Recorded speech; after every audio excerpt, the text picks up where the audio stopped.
esteja convosco. Ele está no meio de nós. Proclamação do Evangelho de Jesus Cristo segundo Lucas. Glória a vós, Senhor. Naquele tempo, milhares de pessoas se reuniram, a ponto de uns pisarem aos outros. Jesus começou a falar primeiro aos seus discípulos: tomai cuidado com o fermento dos fariseus, que é a hipocrisia.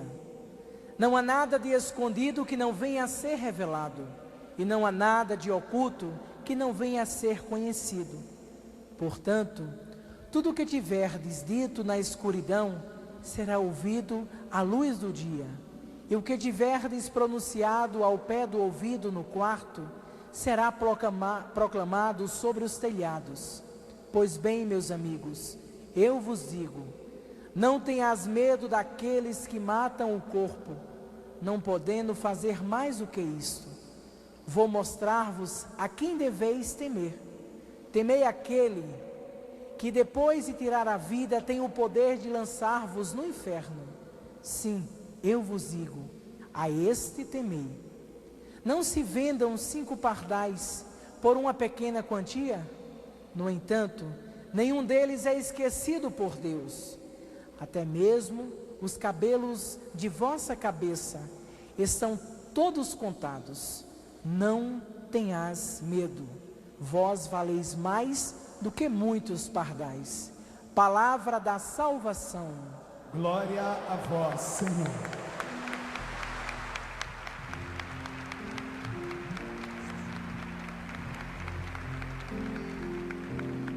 Vamos nos sentando e cantando. Feliz o povo que o Senhor escolheu por tua herança. Feliz o povo que o Senhor escolheu. Feliz o povo que o Senhor escolheu por tua herança. Feliz o povo que o Senhor escolheu. Você canta. Feliz o povo que o Senhor escolheu por tua herança. Feliz o povo que o Senhor escolheu. Mais uma vez. Feliz que o Senhor escolheu por tua herança. Feliz o povo que o Senhor escolheu.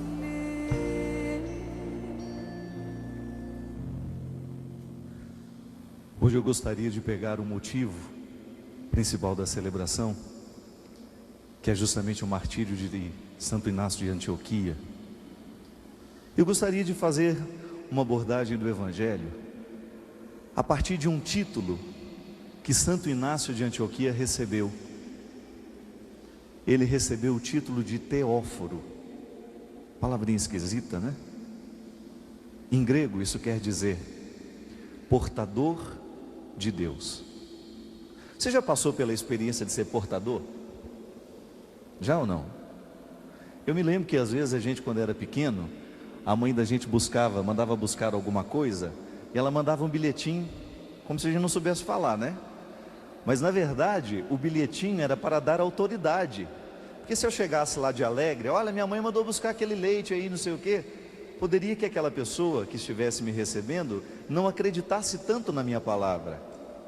Mas eu lembro que a minha mãe escrevia uns bilhetinhos assim: Dona Maria, favor entregar ao portador o litro de leite. Eu achava até meio humilhante esse trem de ser portador. Portador não tem nome, né? Qualquer um. Você já passou pela experiência de ser portador ou não? Eu já, é muita.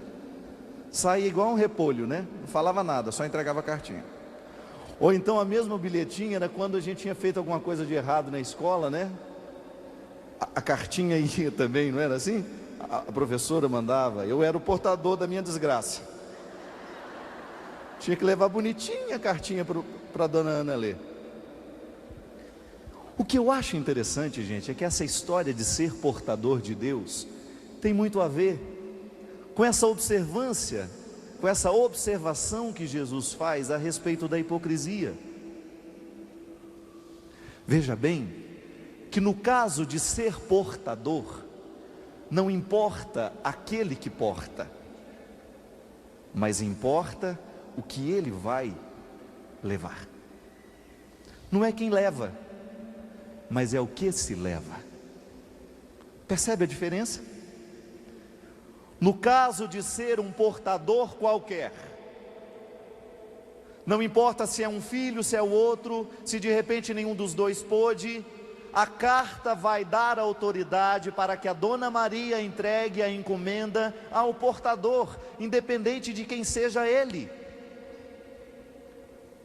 O portador não está muito qualificado, a preocupação não está em quem vai buscar, em quem vai levar o bilhete, mas é o que se vai levar, é o que se vai buscar.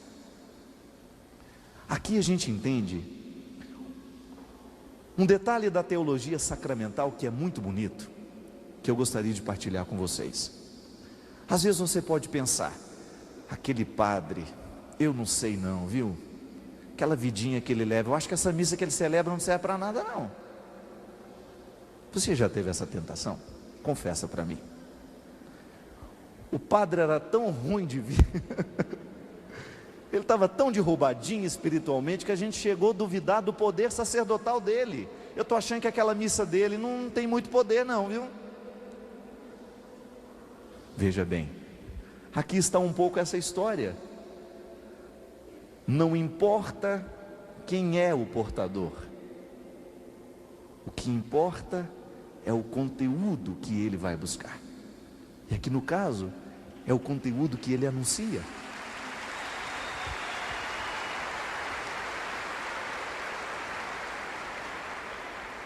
A autoridade foi entregue para que busque. Eu não posso controlar o caminho daquele que vai buscar, eu não tenho como ficar vigiando, eu tenho que confiar que ele, na responsabilidade de ser portador, ele cumprirá o ofício de trazer o que foi pedido a ele. Eu tenho que acreditar que aquela responsabilidade será cumprida. O que Deus realiza na vida de um sacerdote,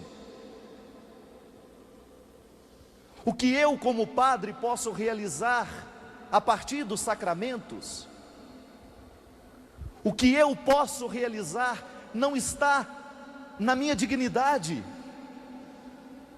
mas está no ministério recebido. Eu sou portador. Em mim, o mistério de Deus sobrevive, mesmo quando eu sou miserável, mesmo quando eu sou pecador, mesmo quando eu não faço tudo do jeito como deveria ter feito. Deus não me abandona, Deus não me retira a autoridade, porque eu não me portei bem. Aí a gente começa a entender que então a autoridade do padre, mesmo quando ele faz tudo errado, mesmo quando ele não tem uma vida santa, então Jesus continua atuando nele, padre, continua. Ele continua tendo o poder de perdoar pecados. Ele continua tendo o poder de presidir a Eucaristia. Ele continua tendo o poder de ministrar os sacramentos, a não ser que uma autoridade eclesiástica, no caso o bispo, o papa, retire o poder de ordem dele. Mas a vida que ele leva, é interessante isso, gente, para a gente poder entender o significado de ser portador. A dignidade do sacerdote está naquilo que Deus colocou nele como autoridade. Tu és um portador, e assim como a minha mãe me colocava na responsabilidade de ir buscar alguma coisa, eu como padre, eu também tenho essa responsabilidade. Eu tenho uma carta de Deus nas minhas mãos, e esta carta me dá a autoridade de entrar no meio do povo, para fazer o quê? Para fazer o que for preciso, para encontrar o meu povo. Ô padre, eu estou precisando tanto confessar os meus pecados. Ô padre, celebra uma missa para nós. Padre, assiste o meu casamento, batiza meu filho. Não são essas frases que você usa o tempo todo com os padres, sobretudo os mais amigos? Hoje ainda, antes de vir, bonita essa casula, né? Eu liguei para minha amiga que fez, a Zezé Procópio, lá em Campina Grande. Bonito demais. Presente da minha amiga Cidinha. E aí, aqui debaixo tem uma estola linda que fica escondida. E eu tive a tentação de querer colocá-la por cima também, mas não pode. Ela é de baixo, aqui. Aí eu achei bonito porque eu falei assim: Zezé, posso usar a estola por fora? Ela falou: não, isso é só para lhe conferir a autoridade. Ela fica por dentro. Que lindo. A minha autoridade de padre está aqui, o símbolo.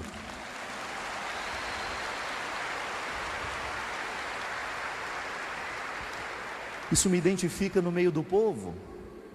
Mas o bonito, que num símbolo daquilo que eu porto, eu sou portador desse ministério. Deus me deu essa carta. O bonito que neste paramento há uma identidade cravada, que eu não preciso dizer. Quando eu entrei no altar, você viu? Filho do céu, Filho do céu, teu amor me faz vencer, teu amor me faz dizer, sou filho do céu. Solta a sua voz. Filho do céu, teu amor me faz vencer, teu amor me faz dizer, sou filho do céu. Pronto. Logo quando eu entrei, a minha identidade está aqui, meu documento de identidade, para que ninguém esqueça quem sou eu. Assim como eu vejo no peito de tantos aí, olha que bonito, o Cristo ressuscitado e a pessoa orgulhosa dizendo: eu tenho uma identidade, eu sou portador de um recado, eu estou portando uma notícia, eu estou portando uma carta que eu faço questão de levar por onde eu vou. Eu sou portador de Deus. Inácio de Antioquia dizia, cheio de vontade, cheio de força, cheio de coragem: neste mundo eu quero ser portador de Deus, neste mundo eu quero ser portador desta verdade absoluta. E sabe onde ele foi parar, minha gente? No meio dos leões, porque ele viveu no primeiro século, ele é sucessor de Pedro, ele é um dos sucessores de Pedro. A autoridade estava cravada nele, ele trazia em mãos a autoridade, ele era portador do Evangelho, ele era portador de Deus, ele não tinha como retirar isso dele mais. Assim como a criança obediente precisa levar até o destino final a carta que tem em mãos, para que a encomenda chegue, para que as coisas aconteçam como a mãe havia previsto. Meu filho, vai buscar isso para mim.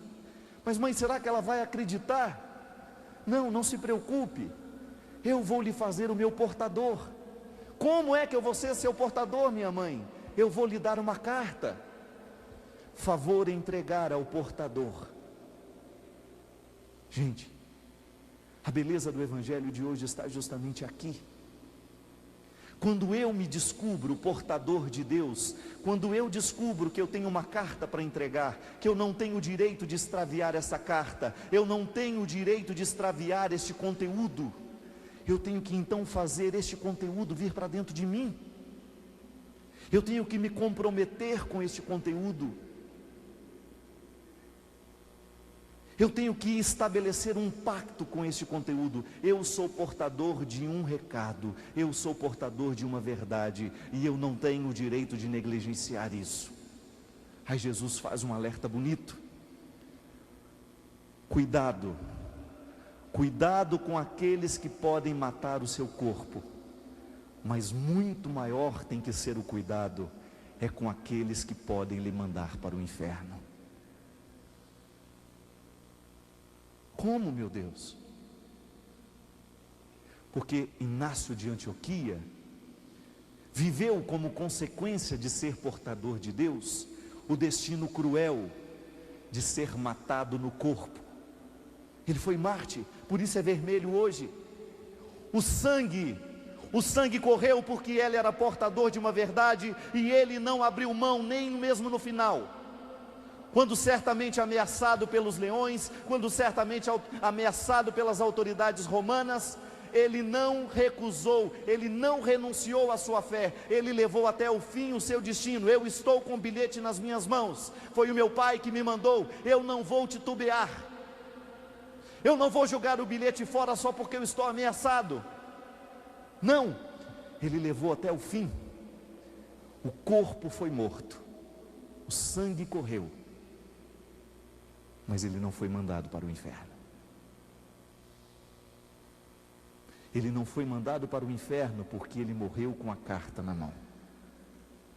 Ele morreu sem esquecer quem ele era. Ele era um portador de Deus. Eu fico pensando, portou até o final. Aí a gente pode brincar um pouco com as palavras. Ser portador, ser porto, ser porta, portador. O portador porta a dor. Não há cristianismo na moleza. Não há como você fazer chegar ao destino final na tranquilidade, na preguiça. Tem que portar a dor. Não significa você buscar sofrimento para a sua vida, não. Significa você abrir o seu coração para viver o sacrifício de cada tempo, o sacrifício de cada hora, porque o cristianismo é justamente o desafio, é Deus olhando nos nossos olhos e nos dizendo: seja homem, seja mulher, com toda a força do seu coração, seja um ser humano inteiro no mundo de hoje. Porque o ser humano inteiro no mundo de hoje, ninguém pode segurar. Ele vai fazer chegar ao destino final a carta que tem nas mãos, a identidade que traz no peito.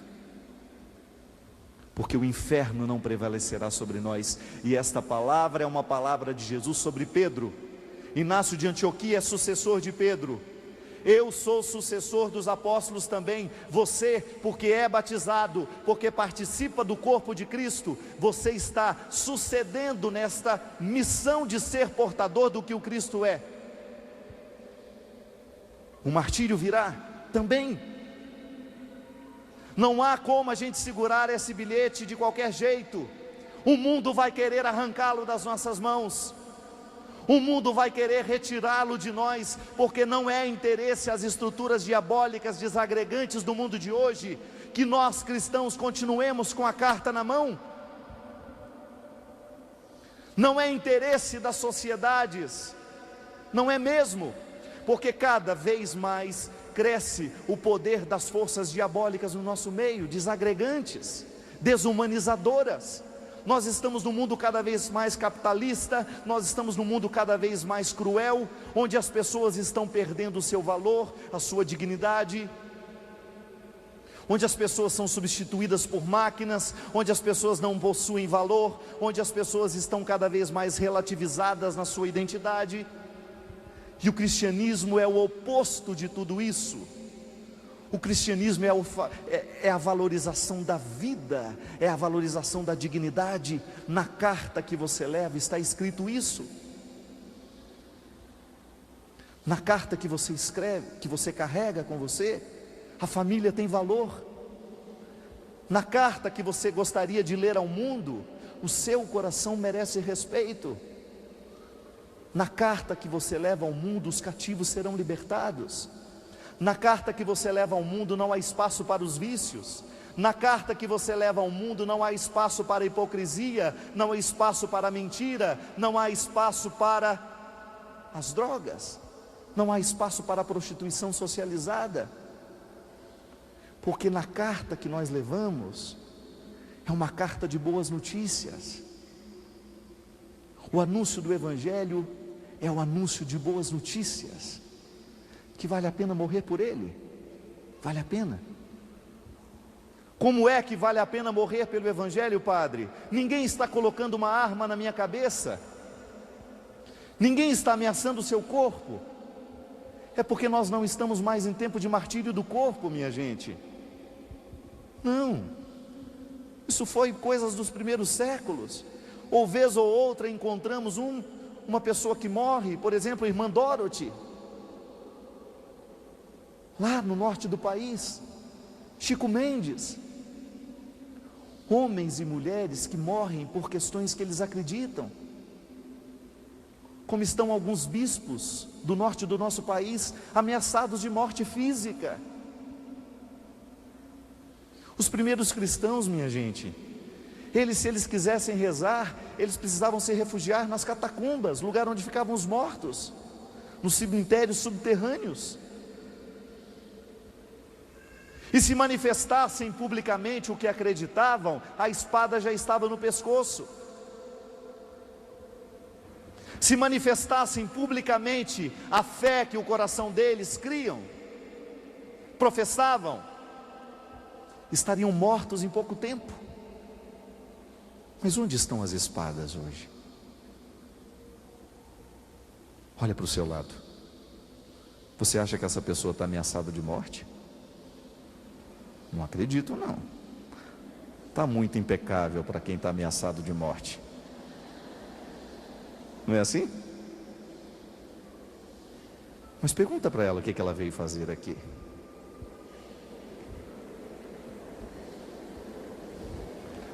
Ela veio porque ela está precisando curar alguma coisa. Estou errado? Não. E se a gente tivesse coragem de confessar, a gente iria dizer assim: a espada que está me ameaçando é a preguiça, é a depressão, é a infidelidade, é meu passado que não me deixa viver. Estou errado? Não. As ameaças hoje são outras, minha gente. São ameaças psíquicas de um mundo que cada vez mais nos coloca nas paredes, no paredão. Assim como no Big Brother vai para o paredão e é jogado fora, nós também enfrentamos um Big Brother todo dia. Terrível. Quando eu também sinto que eu estou ameaçado, mas de outra forma. Onde é que está o meu inimigo? Onde é que está? Onde é que está aquele que nos ameaça? E aí está o grande desespero da maioria das pessoas. Não sabemos onde ele está. Somente sentimos a consequência dele na nossa alma.